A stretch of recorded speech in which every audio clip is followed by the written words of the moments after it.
దేవునికి మహిమ కలుగును గాక. ఆమేన్. అతను సత్యాన్వేషి, కానీ ఆ సత్యాన్ని బాహాటంగా చేరుకోవడంలో భయస్థుడు. ఆయన సన్హెద్రిన్ సభ సభ్యుడు, యూదా న్యాయ సభ సభ్యుడు, ధర్మశాస్త్ర పండితుడు.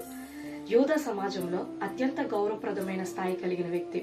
నిత్య జీవం కొరకు ఆశ కలిగిన యూదా సమాజపు భయం చేత రాత్రివేళ క్రీస్తు ప్రభువారి దగ్గరికి వచ్చి తర్కించినటువంటి వ్యక్తి. అయితే కల్వరి దర్శనం, క్రీస్తు శిలువ మరణ దర్శనం ఆయన భయాలను పటాపంచలు చేసింది.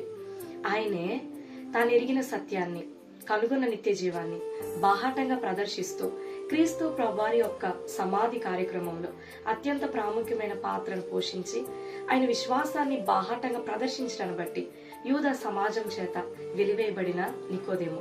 ఇది కదా నిజమైన కల్వరి దర్శనం. ఇదే కదా ప్రతి వ్యక్తి జీవితంలో కలగలిసిన కల్వరి దర్శనం.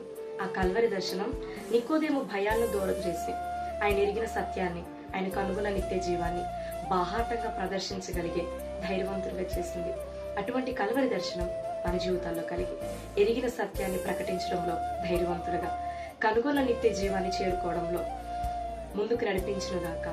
ఆమేన్.